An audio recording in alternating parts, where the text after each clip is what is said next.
Hi guys, welcome back to my YouTube channel CA learners. तो आज की video है सारे ही सीए फाउंडेशन के स्टूडेंट्स के लिए। तो आज की वीडियो में मैं आपको बताने वाली हूँ कि आखिर आपकी 1 मंथ की स्ट्रेटेजी अब क्या रहनी चाहिए।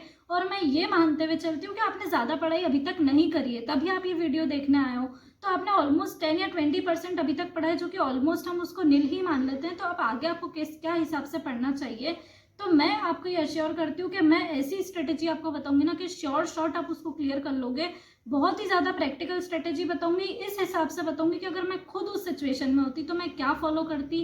तो आप बिल्कुल इस पर भरोसा कर सकते हो। और स्ट्रेटेजी बताने से पहले मैं आपको बताना चाहती हूँ, तो मैं आपके लिए लेके आ गई हूँ 3 days live master class to pass CA foundation in first attempt. इसमें आपको सिखाया जाएगा कि एग्जाम्स में इजीली कैसे याद रखें, how to score good marks in hard papers and toppers study tips to improve your study. Live doubt solving sessions रहेंगे एंड काफी सारी चीजें हैं। ये लाइव होने वाला है 21st, 22nd एंड 23rd नवंबर को फ्रॉम 6 PM to 7 PM। और अगर आप बाई चांस इसे मिस कर देते हैं तो आप इसे रिकॉर्डेड भी देख सकते हैं। ये कोर्स कंडक्ट करेंगे सीए प्रतीक ठक्कर सर, जो कि ऑलरेडी 2 मिलियन से ज्यादा स्टूडेंट्स को गाइड कर चुके हैं। वैसे तो ये 1000 रुपीज का है, लेकिन आप लोग मेरी यूट्यूब फैमिली हो तो आपके लिए एक स्पेशल ऑफर है। जो भी फर्स्ट 100 स्टूडेंट्स रहेंगे उनको मिलेगा ह्यूज अर्ली बर्ड्स ऑफर, जिसमें आपको 50% ऑफ मिलेगा। और आपको पड़ेगा ये कोर्स जस्ट एट ₹499 का। तो आपको उसके लिए यूज करना पड़ेगा मेरा कोड, जो कि है CAL50।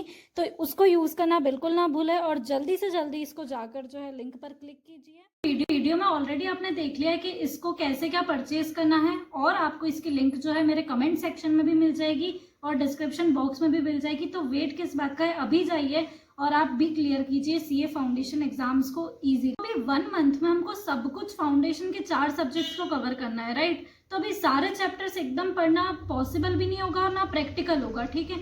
तो मैं आज आपको कुछ सिलेक्टेड चैप्टर्स बता देती हूँ, जो कि मैं ऑलरेडी पहले भी बता चुकी हूँ। अगर आपने वो वीडियो नहीं देखी है तो मैं इस वीडियो में वापस उनको रिपीट कर देती हूँ। सबसे पहले अकाउंट्स की बात करते हैं। अकाउंट्स में वो चैप्टर है एनपीओ, फाइनल अकाउंट्स रहेगा, partnership, account current, average due date और कंपनी अकाउंट्स, ठीक है। ये सारे चैप्टर्स अकाउंट्स के लिए हैं। फिर लॉ में आपको करना है, इंग्लिश पूरा करना है, और लॉ के लिए कॉन्ट्रैक्ट एक्ट कर लेना, LLP और sales of goods act. Maths और स्टेट्स की अगर हम बात करें तो उसमें correlation and regression, measures of central tendency and dispersion.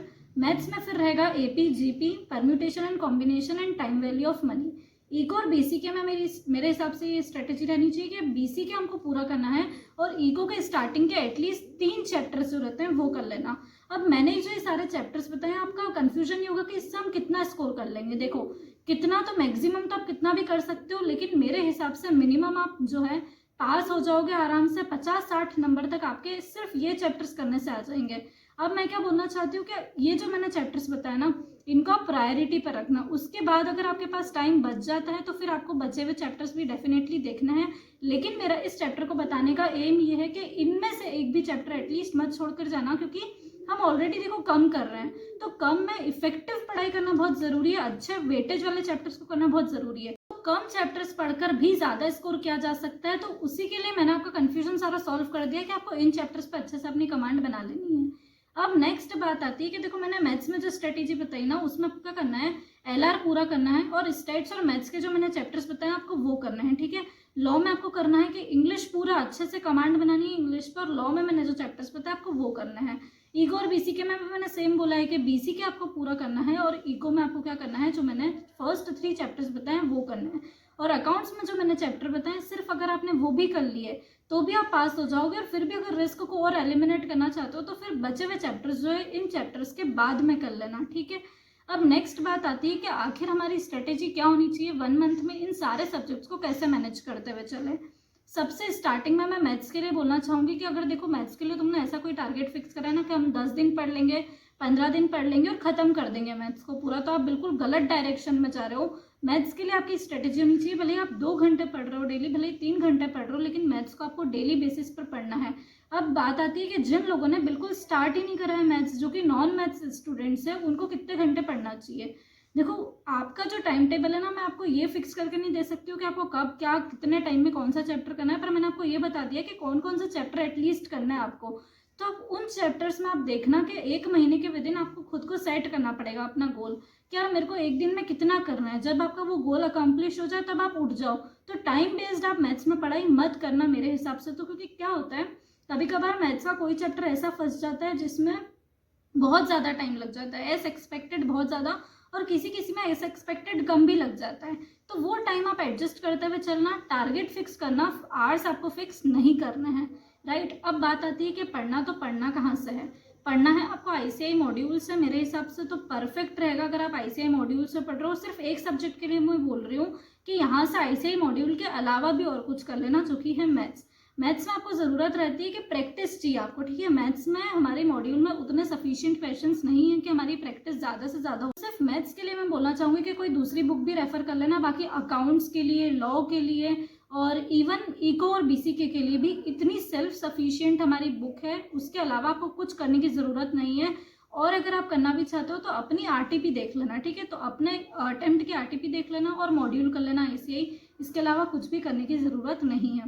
अब आपको प्लान कैसे करना है अपना 1 महीना? तो देखो, सबसे पहले स्टार्टिंग में ही मैंने बोल दिया कि पूरे 30 डेज आपको मैथ्स तो करना ही है। अब नेक्स्ट आपको 15 डेज के 2 स्लॉट्स बनाने हैं। उसमें आप क्या करोगे, फर्स्ट आपको कॉम्बिनेशन बनाना है इको का और बीसीके का, और सेकंड कॉम्बिनेशन आपको बनाना है लॉ का और इको का, ठीक है। आपको टारगेट ये रखना है कि उन 15 डेज में आप एटलीस्ट से एटलीस्ट अकाउंट्स और बीसीके को कंप्लीट कर रहे हो, और नेक्स्ट 15 डेज में आपको लॉ को और इको को कंप्लीट करना है, ठीक है। अब मैंने इनका कॉम्बिनेशन साथ में क्यों बनाया है, पहले मैंने एक सेम स्ट्रेटेजी जब बताई थी तब मुझे किसी ने बोला था कि आपको पता नहीं है क्या कि अकाउंट्स के साथ बीसीके नहीं होता है। तो मैं क्या बोल रही हूँ कि अकाउंट्स के साथ बीसीके का पेपर होता है। यहाँ पर मैंने सब्जेक्ट्स को, मुझे पता है कि बीसीके इको के साथ होता है, बट यहाँ पर इन दोनों सब्जेक्ट्स को कंबाइन करने का लॉजिक ये है कि एक प्रैक्टिकल हो जाएगा और एक हमारा थ्योरी हो जाएगा। फिर नेक्स्ट जो है वो लॉ और इको जो है ना, वो ऐसा है कि 12th में पहले पढ़ रखा है, और लॉ जो है वो पहले 12th में नहीं पढ़ रखा है। तो बहुत सोच समझ कर ये जो साथ में ना मैंने कॉम्बोज बिठाए हैं, और अगर आप इनको फॉलो कर लेते हो तो आपको फालतू का अपना दिमाग नहीं लगाना है, बस इस स्ट्रेटेजी पे काम करना है और एग्जीक्यूशन का काम आपको करना है, ठीक है। आप चाहो तो strategy as it is follow कर सकते हो, बहुत ही बढ़िया है। बाकी इंटरनली डे वाइज आपको कैसे प्लान करना है ये आपका खुद का वो है, ठीक है। यह हर चीज़ मैं आपको नहीं बता सकती, बट मैंने आपको एक समरी बता दी है, एक ब्रीफ बता दिया है आपको कि एक ओवरऑल प्लान, एक स्ट्रक्चर आपका कैसा दिखना चाहिए वो मैं आपको बता सकती हूँ। तो वो मैंने आपको बता दिया है। नेक्स्ट बात आती है कि क्या प्रैक्टिकली पॉसिबल है 1 महीने में करना, एक अंदर से हमेशा हमारा डाउट रहता है। तो देखो, मैं बोलूँ तो प्रैक्टिकली तो डेफिनेटली पॉसिबल है, क्योंकि फाउंडेशन क्या होता है कि हमने बहुत सारी चीज़ें फाउंडेशन की 12th में पढ़ रखी है। लॉ को सपोर्ट करने के लिए हमारे पास इंग्लिश रहता है, इंग्लिश काफ़ी हद तक जो है पेपर में स्कोर करने में हमको मदद कर देता है, तो लॉ यहाँ पर निकल जाएगा। उसके बाद अकाउंट्स जो है वो हमारा 12th का ही है, काफ़ी कुछ पोर्शन जो है वो 12th का है उसमें, तो उसमें इतनी ज़्यादा दिक्कत नहीं आनी चाहिए। आपने कब से पढ़ा हुआ है, 11th में आप पढ़ते आ रहे हो, 12th में पढ़ा है आपने, और ये काफ़ी बेसिक लेवल का यहाँ पर अकाउंट्स रहता है।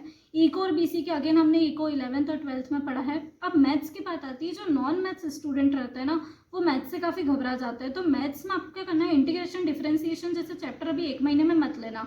कौन से चैप्टर ले सकते हो, परम्यूटेशन कॉम्बिनेशन ले सकते हो, एपीजीपी ले सकते हो, जो मैंने बताया ना, सीक्वेंस एंड सीरीज वगैरह ले सकते हो। लेकिन मैथ्स में भी अगर आपकी इतनी अच्छी कमांड नहीं हो पा रही है तो आपके पास क्या है, स्टैट्स और एलआर का सहारा है। एलआर बहुत ज़्यादा आपको सपोर्ट कर देता है, स्टैट्स काफ़ी हद तक मदद कर देता है। तो इन चीज़ों को स्ट्रॉन्ग बना लो, तो पॉसिबल है, बट बहुत ज़्यादा स्ट्रेटेजी है, इसलिए हमको क्या करना पड़ेगा, प्लान करना पड़ेगा।